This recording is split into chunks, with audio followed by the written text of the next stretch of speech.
The alarm bells rang through the merchant ship Starweaver as Captain Zethvar rushed to the bridge. His blue skin showed the worry lines that came with 30 years of space travel. The ship's scanner had picked up something in the asteroid field. Ahead. What do we have, Kix? Zethvar asked his first officer. The younger Kelethron pointed at the display screen. Unknown object, Captain. It's small and appears to be damaged. Could be debris from a ship. Zethvar studied the readings. The object was moving slowly, tumbling through space between two large asteroids. Something about it made him uneasy. In this part of space, finding wreckage usually meant trouble. Bring us closer, he ordered, but keep the shields up. As the Starweaver moved forward, the object became clearer on their screens. It was not debris at all. It was an escape pod, badly damaged and venting atmosphere. Captain, Kix said quietly, the markings on that pod, they look human. A chill ran through the bridge. Everyone knew about humans. They were the galaxy's most feared warriors. Stories spread through spaceports about their terrible wars and their refusal to surrender. Most alien species avoided them completely. Are you sure? Zethvar asked, the writing on the side. I've seen it before in trading posts. It's definitely human. Zethvar's daughter Lyra looked up from her station. At 22 years old, she was the ship's communications officer and the only one aboard who had studied human languages. Father, I'm picking up a weak life sign from inside the pod, she said. Someone is still alive in there. The bridge fell silent. Everyone stared at the captain, waiting for his decision. Zethvar knew what his crew was thinking. Humans meant danger. They meant violence and war. Every smart trader in the galaxy stayed away from human space. But as he looked at the damaged pod spinning helplessly in space, Zethvar could only think of one thing. Someone was dying in there. Krell, prepare the cargo bay, he said finally. We're bringing that pod aboard. Captain, Kix said carefully. Are you sure that's wise? Humans are dangerous. Maybe they are, Zethvar replied. But I won't let someone die when I can help them. The crew worked quickly to pull the escape pod into their cargo bay. The pod was worse than it looked on the scanner. Burn marks covered the hull, and several holes had been sealed with emergency foam.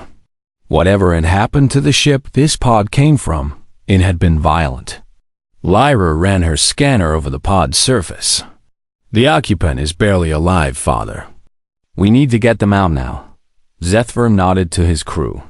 They carefully opened the pod's hatch, not knowing what to expect.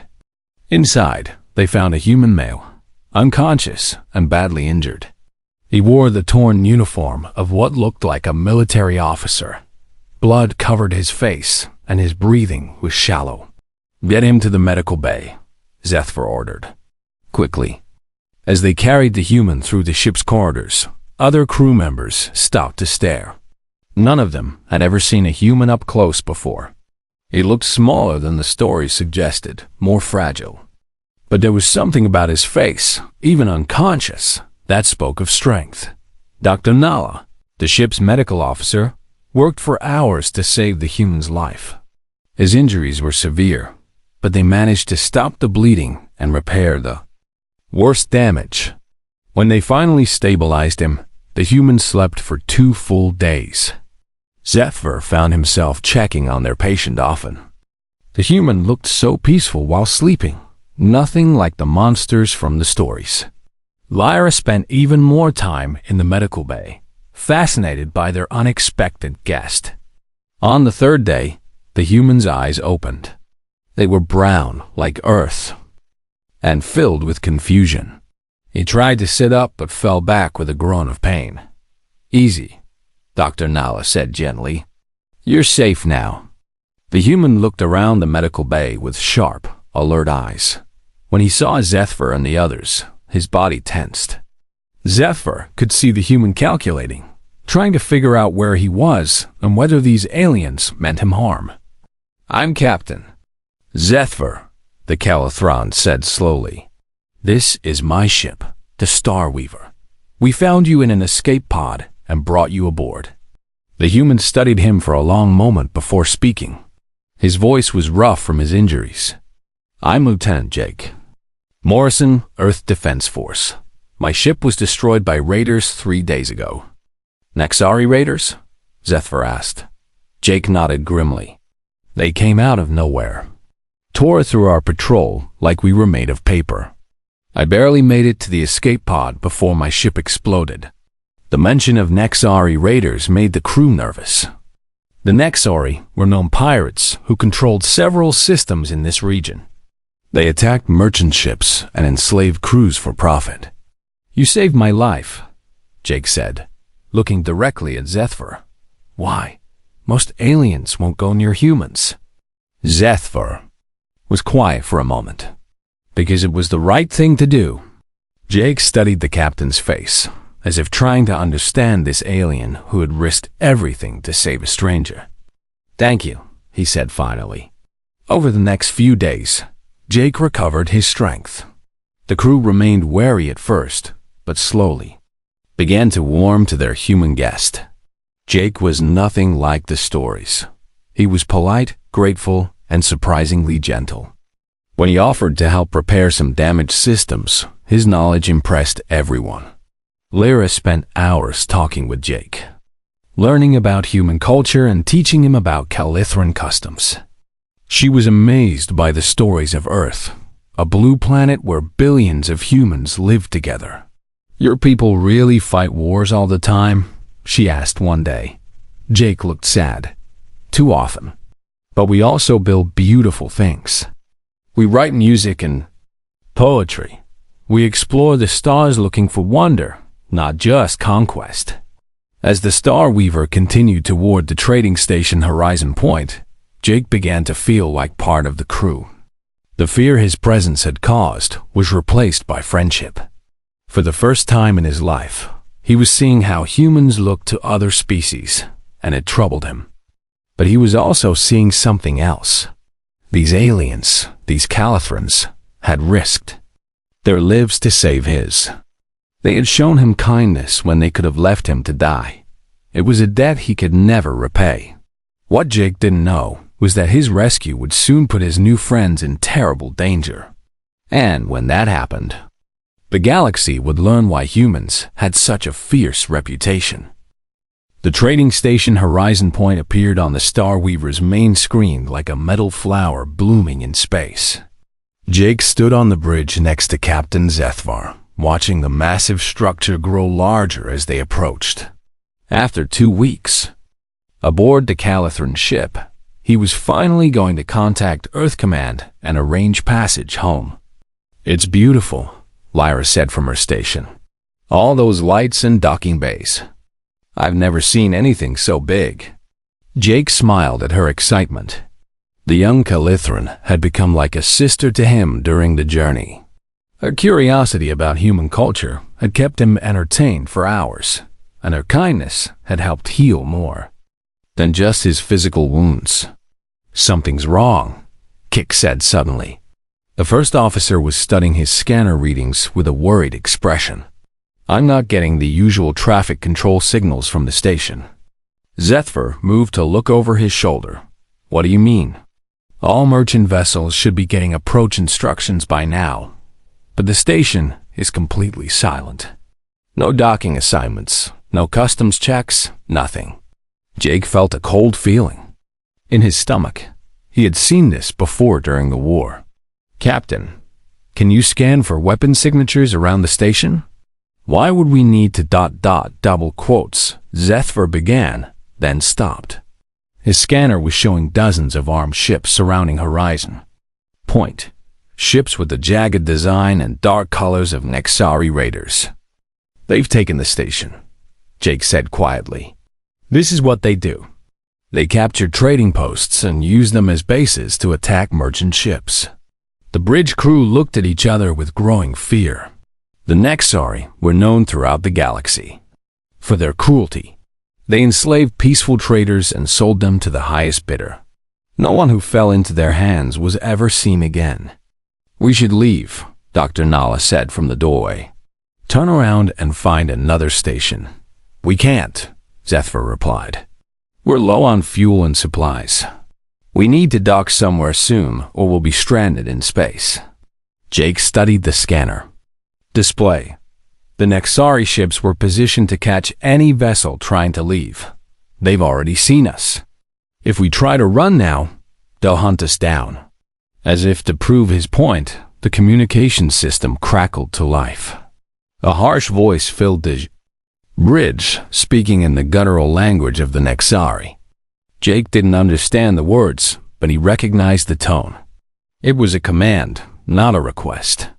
They're ordering us to dock at Base 7, Lyra translated, her voice shaking. They say any ship that refuses will be destroyed. Zethver made his decision.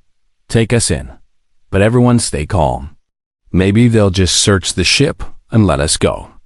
Jake wished he could believe that, but he knew better. The Nexari never just searched ships. They took everything of value, including the crew. The Starweaver docked at the designated bay, and within minutes, armed Nexari soldiers were boarding the ship. They were tall, reptilian creatures with scales that looked like armor and eyes like black stones. Their leader, a massive warrior, with scars covering his face, pushed his way onto the bridge. I am Commander Vextar, he announced in broken universal language. This station belongs to the Nexari now. Your ship and crew belong to us. The Nexari soldiers spread out, weapons pointed at the terrified Calithrans. Jake tried to stay in the background, hoping his human appearance wouldn't be noticed among the aliens. It didn't work. Vextar's eyes fixed on Jake immediately.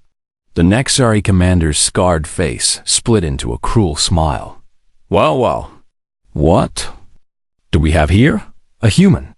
Jake stepped forward, putting himself between the raiders and the Calithran crew. I'm Lieutenant Jake Morrison, Earth Defense Force. These people are under my protection. Vextar laughed, a sound like breaking glass. Your protection? You're a long way from your precious Earth, human. Here, you protect nothing. The commander moved closer, studying Jake with interest. I remember you. Your patrol ship tried to fight us near the Kepler system. You ran like a coward when we destroyed your friends. Jake's hands clenched into fists, but he forced himself to stay calm. What do you want? What do I want? Vextar's smile grew wider. I want to sell you to the highest bidder. A human. Military officer will bring a fortune on the slave markets. As for your alien friends, he looked at the Calithrans with contempt. They can work in the mines until they die. No, Zethver said firmly. We won't let you take him. Vextar turned to the Calithran captain with amusement. You won't let me? Old traitor, you have no weapons and no soldiers. You have nothing. We have honor, Lyra said suddenly. Everyone turned to look at the young Calithran. Her voice was steady despite her fear. Jake saved our lives when our ship was damaged. We won't abandon him now. Honor? Vextar spat. Honor gets you killed in space, little one. Jake couldn't let this continue. These people had risked everything to save him, and now they were in danger because of it. I'll come quietly, he said. Just let them go. Jake, no, Lyra said, stepping toward him. Stay back, Jake warned her. But Lyra kept coming, and one of the Nexari soldiers moved to block her path. What happened next occurred in seconds. Lyra tried to push past the soldier to reach Jake. The soldier shoved her back roughly. She stumbled and fell, hitting her head on a metal console with a sickening crack. Jake's vision went red. He lunged at the soldier who had hurt Lyra, his fists connecting with the alien's jaw. The soldier went down, but more Nexari immediately surrounded Jake, beating him with the butts of their weapons until he collapsed. Lyra! Zethver cried, rushing to his daughter's side. Blood was pooling beneath her head, and her eyes were closed. She's badly hurt, Dr. Nala said, kneeling beside them. She needs immediate medical attention or she die." Vexstar looked down at the injured Calithran with indifference. "Not my problem. Guards, take the human to the detention cells. Leave the others here to watch their friend die." As the Nexari dragged Jake away, he managed to activate the emergency beacon hidden in his uniform. The small device sent out a distress signal that would reach Earth space in a few days. It was his only hope of getting help. But as he was thrown into a dark cell deep in the station, Jake wondered if help would come in time. The image of Lyra, lying unconscious in her father's arms, burned in his mind. These gentle people had saved his life, and now one of them might die because of it. In the distance, he could hear Zethver crying over his daughter.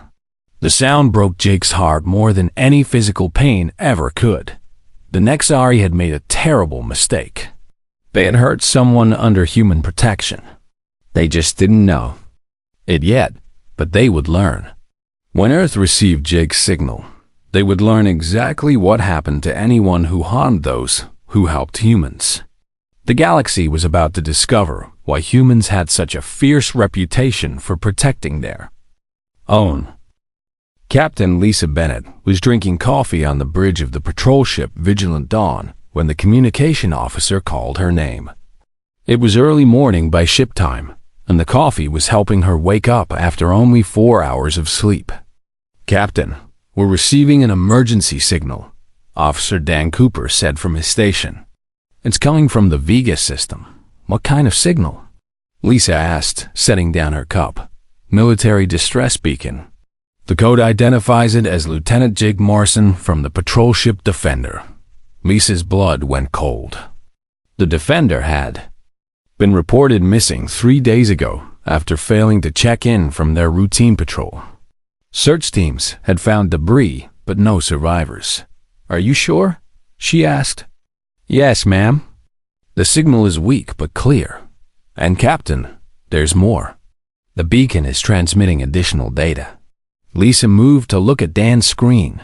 The emergency beacon was sending more than just Jake's identification. It was broadcasting a full report about his rescue by alien traders and their current situation. "Get me Admiral Hughes at Earth Command," Lisa ordered. Priority 1. Within minutes, Admiral Frank Hughes appeared on the main screen. The older man's gray hair was messy, and his uniform was wrinkled. He had clearly been woken up for this call. "What's the situation, Captain Bennett?" he asked. "Sir, we've received an emergency signal from Lieutenant Morrison. He's alive, but he's been captured by Nexari raiders. The aliens who saved him are also in danger." Lisa quickly explained everything the beacon had transmitted. Jake's rescue by the Calithran traders, their journey to Horizon Point, and the Nexari attack on the station. She told the Admiral about the family who had risked their lives to save a human stranger. Admiral Hughes listened without interrupting. When Lisa finished, his face was hard as stone. "These Calithrans," he said. "They're the ones who saved Morrison?" "Yes, sir. A merchant captain named Zethver and his crew. According to the report, they found Jake's escape pod and nursed him back to health. The captain's daughter was badly injured trying to protect Jake from the raiders." The Admiral was quiet for a long moment. Then he spoke, and his voice was like ice. "Captain Bennett, return to Earth immediately. We're calling a full fleet assembly." "Sir, nobody touches our people, Captain. And nobody touches the people who help our people. The Nexari just made the biggest mistake of their miserable lives." The communication ended, and Lisa stared at the blank screen. She had served under Admiral Hughes for 5 years, and she had never heard that tone in his voice before. It was the sound of controlled fury, the kind that started wars. "Dan, set course for Earth. Maximum speed." "Yes, ma'am." As the Vigilant Dawn turned toward home, Lisa couldn't stop thinking about the aliens who had saved Jake. She had read the full report from his beacon. The Galithrans were peaceful traders who had never hurt anyone. They could have left Jake to die in space, but they chose to help him instead. Now they were paying the price for that kindness. Back on Earth, Admiral Hughes was already making calls.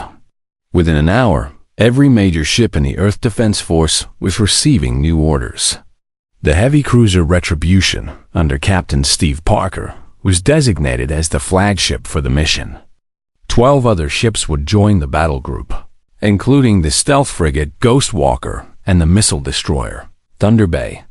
The Admiral's message to the fleet was simple: proceed to the Vaga system, rescue our people, protect those who protected them. But Hughes wasn't finished. He opened a channel to Earth's diplomatic corps and dictated a message that would be sent to every known alien government in the galaxy. To all civilized species, the message began. The Calithran merchant vessel, Starweaver, and her crew are hereby placed under the protection of Earth.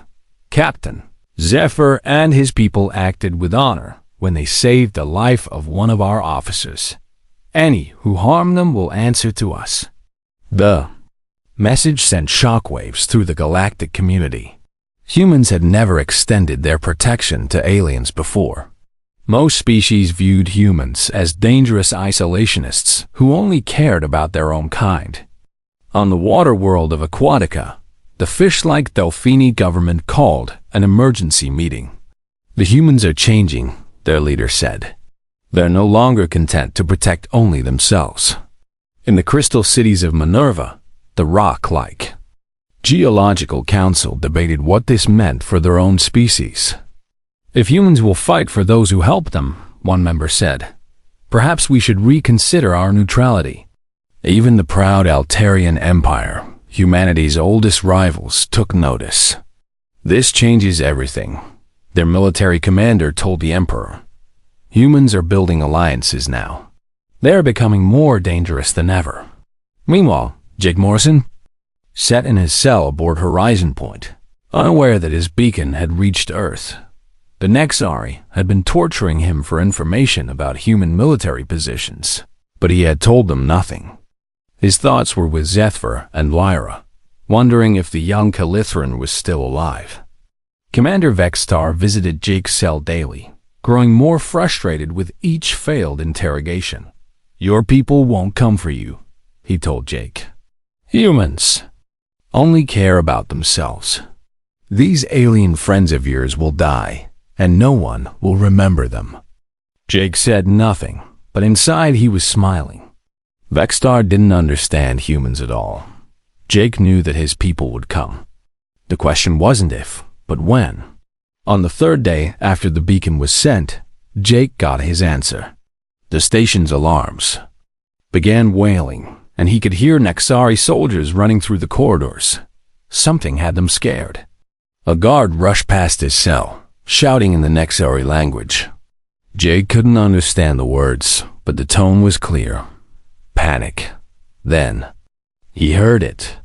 The deep rumble of heavy ships dropping out of hyperspace. Lots of them. Earth had arrived.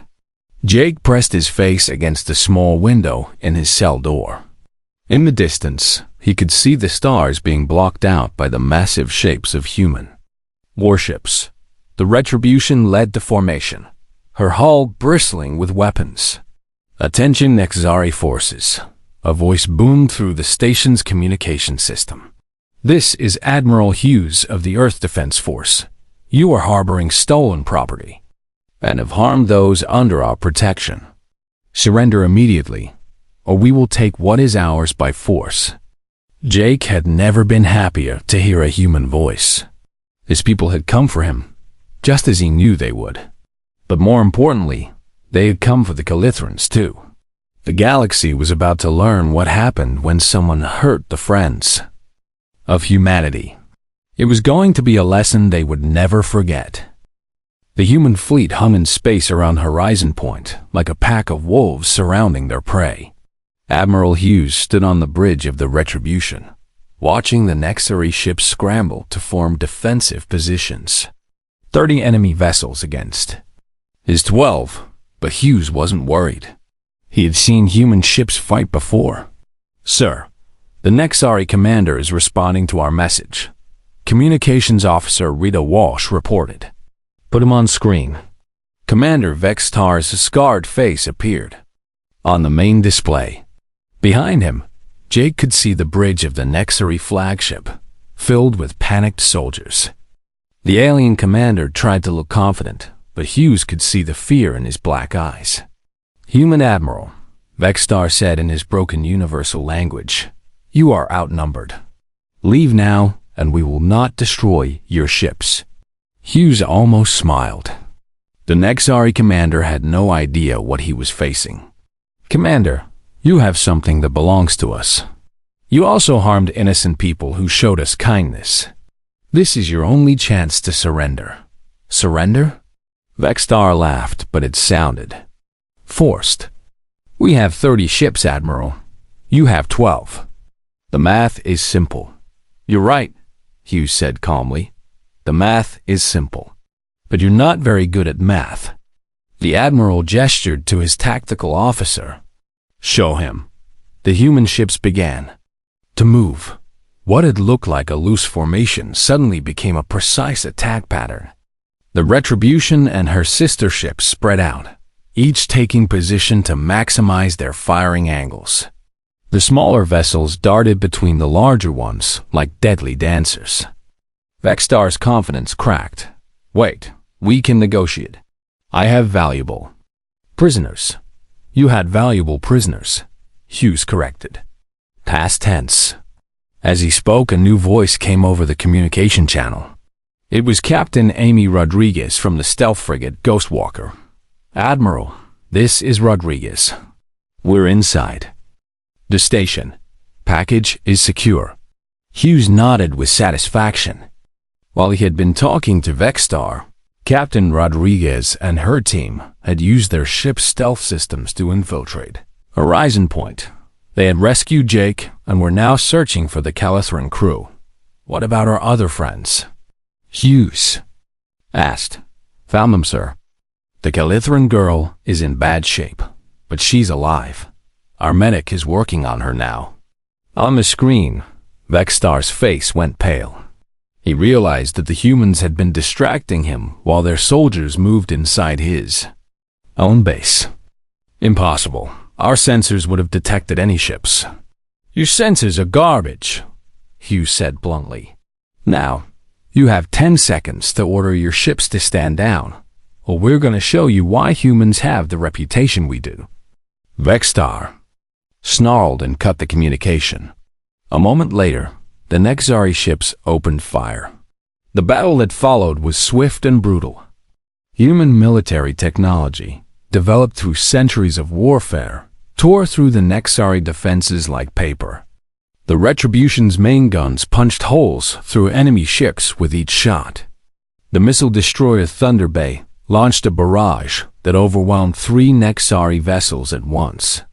But the humans showed unexpected restraint. Instead of destroying the enemy ships completely, they targeted engines and weapon systems. Ships that tried to surrender were allowed to do so. Only those that kept fighting faced total destruction. Captain Steve Parker, commanding the Retribution, watched his weapons officer work with professional calm. Target their command ship's engines, he ordered. I want Vextar alive. Yes, sir. The massive human cruiser fired a concentrated burst at the Nexari flagship. The enemy ship's engines exploded in a shower of sparks and debris, leaving it dead in space. Around the battlefield, other Nexari vessels were suffering the same fate. Some of the raiders tried to run, but the human ships were faster. The light cruiser Falcon caught 2 fleeing vessels and disabled them before they could escape. The destroyer Pacific Storm cornered 3 more against an asteroid. In less than 20 minutes, the entire Nexari fleet was either destroyed or captured. Not a single human ship had taken serious damage. Inside Horizon Point, Captain Rodriguez and her team were moving through the station corridors. They had found Jake in the detention area, beaten but alive. Now they were searching for the Calithran crew. This way, Jake said, leading them toward the docking bay where the Starweaver was berthed. They're being held on their own ship. They found Captain Zethver and his crew in the cargo hold of their merchant vessel. The Calithrans were huddled together, frightened and confused by the sounds of battle outside.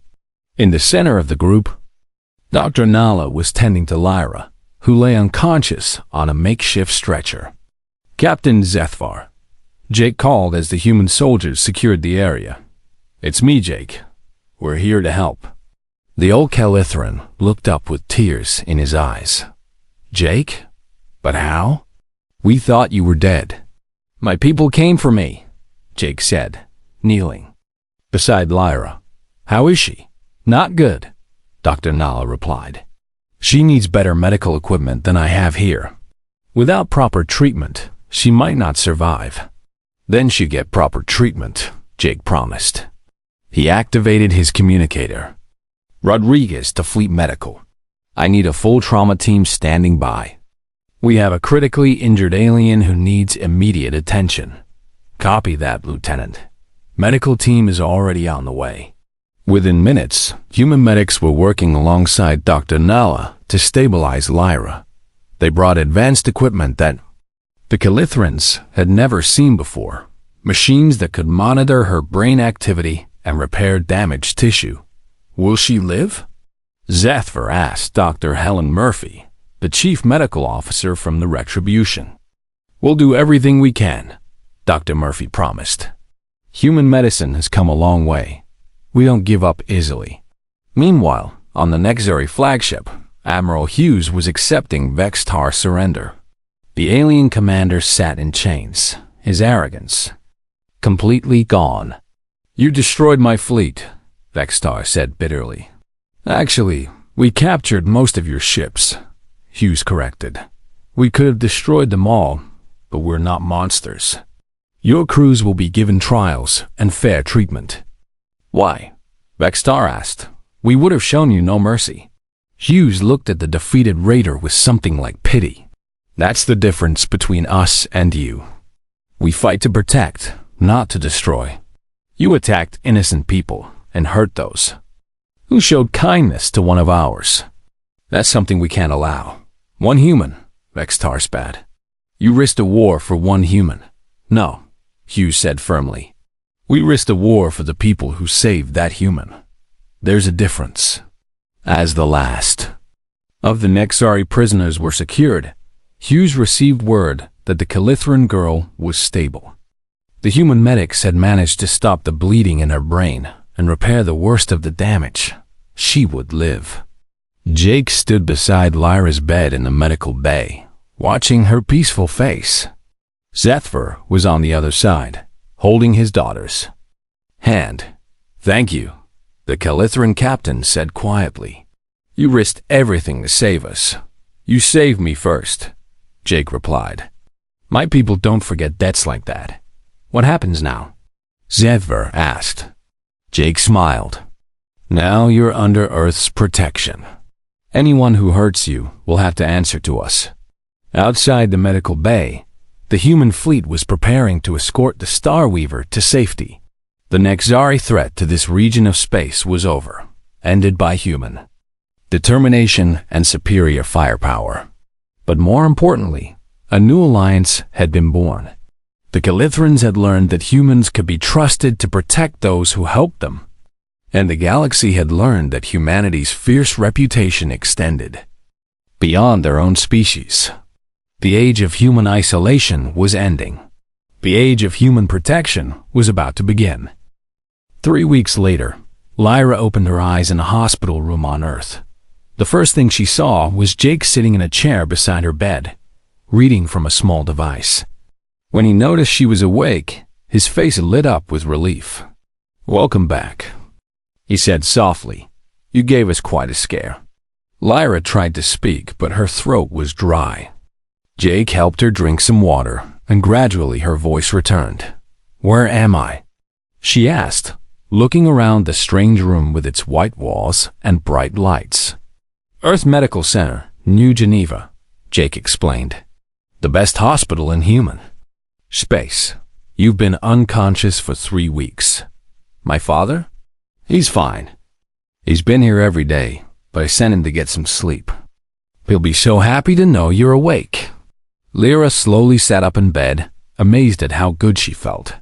The terrible pain in her head was gone, and her mind was clear. "What happened to me?" "You had severe brain trauma from hitting that console," Jake said. "Our doctors had to perform surgery to repair the damage. They use something called medical magnets, tiny machines that can fix injured tissue from the inside." "Machines inside my body?" Lyra looked worried. Jake smiled. "Don't worry. They're completely safe. Dr. Murphy spent 2 weeks making sure. They would work with Calithran biology. You're the first alien ever to receive human medical magnets." Before Lyra could respond, the door opened and her father rushed in. Zephyr had clearly been running, and his face showed the exhaustion of 3 weeks of worry. When he saw his daughter sitting up and talking, tears began flowing down his blue cheeks. "Lyra!" he cried, embracing her carefully. "I thought I had lost you." "I'm fine, Father," she said, hugging him back. "The humans saved me." "They saved all of us," Zephyr replied. "Jake, his people, they've been incredible. They gave you the best medical care in the galaxy. They've repaired our ship. They've even offered us citizenship on Earth." "Citizenship?" Lyra looked confused. Dr. Helen Murphy entered the room, carrying a medical scanner. She had been checking on Lyra every few hours since the surgery. "How are you feeling?" she asked, running the scanner over Lyra's head. "Much better. Thank you," Lyra said. "Jake was telling me about the nanits. They've done their job perfectly," Dr. Murphy said, studying the scanner results. "Your brain tissue has healed completely. There shouldn't be any lasting effects from your injury. When can she leave the hospital?" Zephyr asked. "Today, if she feels up to it," the doctor replied. "Though I'd like her to take things easy for a few more days." Later that afternoon, Jake took Lyra and her father to see Admiral Hughes in his office at Earth Command. The Admiral had requested to meet with them personally, something that rarely happened with alien visitors. Admiral Hughes was a tall man with gray hair and kind eyes that seemed to see everything.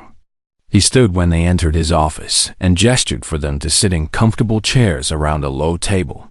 "Miss Lyra," he said warmly, "I'm very glad to see you recovered. You gave us all quite a worry." "Thank you for saving us," Lyra said shyly.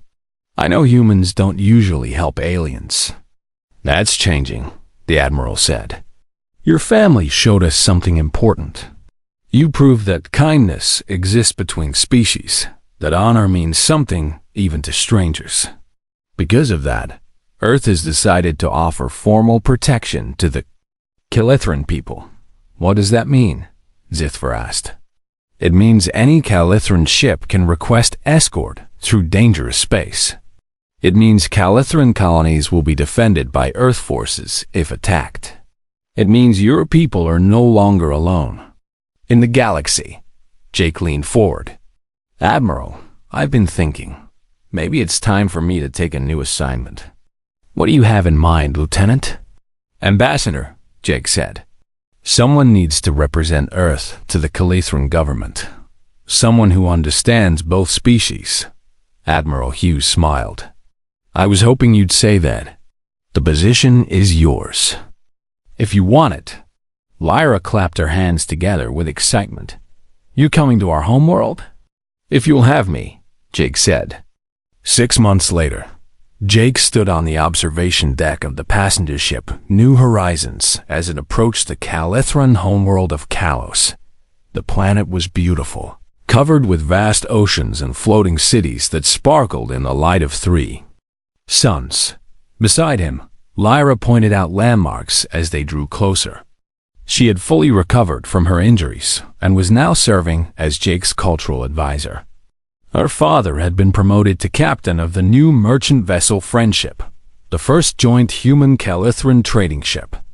"There's the capital city," Lyra said, indicating a massive floating structure in the Northern Ocean. "That's where you'll meet the Council of Elders." "Are you nervous?" Jake asked. "A little," she admitted. Most Calithrans have never seen a human before. But after what happened at Horizon Point, everyone knows humans can be trusted.